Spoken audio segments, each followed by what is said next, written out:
Hey, MadLab Nation, how you guys doing? Rainmaker podcast. I hope you guys had a great weekend and that you're ready for the week. And wanted to touch on a subject today that kind of brought to my attention last week in a conversation I had with somebody else who we all love and admire and respect. And so I know I'm going to take a little departure today from kind of the theme we've been on with Rainmaker 301, the team building process, and just circle back to this particular issue, situation. I've heard it before, and what am I talking about?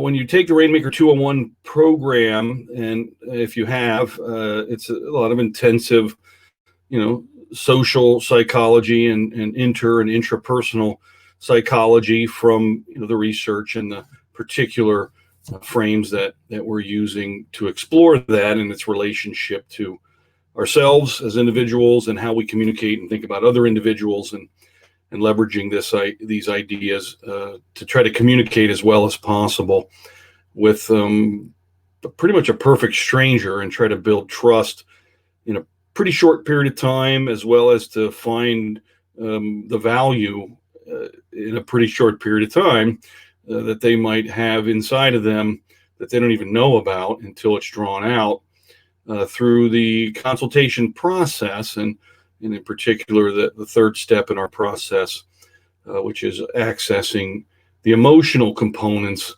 alongside the physical components that are in your wheelhouse as a health, wellness, fitness, exercise coach, however you decide to title yourself.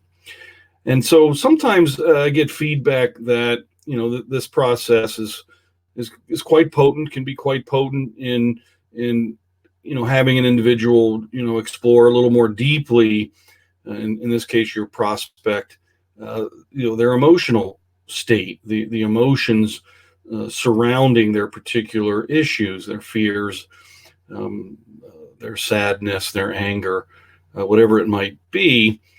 And alongside that, one of the things I try to introduce in the process and help you understand as a sales professional is that you have rights in this transaction, and that it's not okay for prospects, suspects to just walk all over you and take all your candy and run away with it and waste your time, or not respect your professional needs, in the transaction and in the relationship. And this is nice, right? To realize, hey, wait a minute, I don't just have to sit here and take it, from a stranger who's quizzing me about my product and service and putting me on the defensive. And maybe that's what you're used to as a salesperson, and the fear you feel about the process or anxiety. And so I want you to feel empowered and confident about your own values and preferences in this transaction. But I don't want you to lord it over the prospect or use it as a battering ram, to make them feel bad about, expressing their emotional needs and concerns, maybe for the first time in their life out loud with you. And in the course, I tell you, this is not emotional voyeurism. This is, a very serious responsibility to walk somebody, down this path of helping them identify the real emotional connection to the physical goal or purpose or need that they're considering hiring you for, because of the value proposition that presents, right? And value by definition is the subjective sense of worth of something, and that subjectivity is often found in one's emotional state.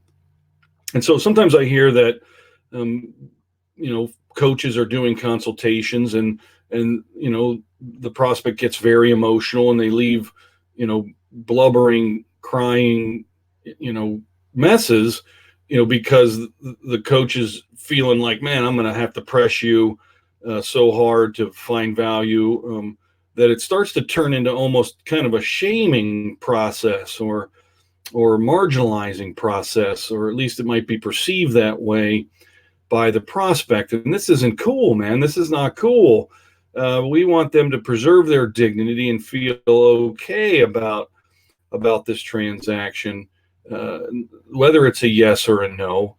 And if it's a no, it's a no. And And so I just want to caution you that if you're using the Rainmaker 201 processes, the strategies and tactics that we present and encourage you to start to employ and leverage, don't let that become, you beating up emotionally this prospect to make them feel bad so that they're ashamed and angry and frustrated and confused about what just happened to them in this interview.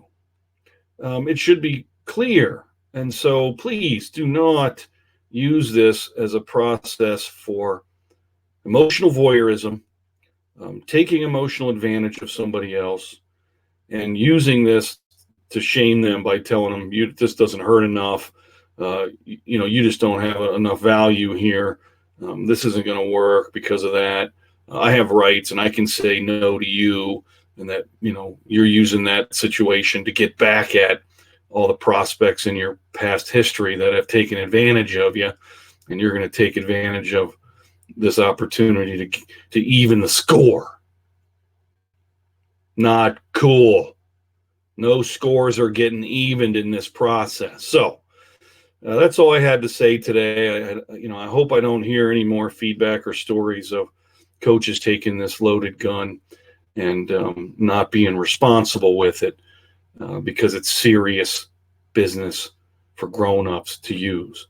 And so be cool, relax, explore their emotional situation, help them feel okay by nurturing that, and then move on and connect the value of that to what you do and understand that that's ultimately the metric, and that's it. Whether you really like them or not, you don't have to like everybody that you choose to do business with. You just want to know if there's really a mutual fit between most of your values and preferences and your product and service and what they need. Not everybody's supposed to be this close, intimate friend in the professional world. So be careful about doing that. So that's it. Good luck. Keep going. Got to meet strangers. Go fishing for humans. Talk to them. It's the only way you're going to grow your practice.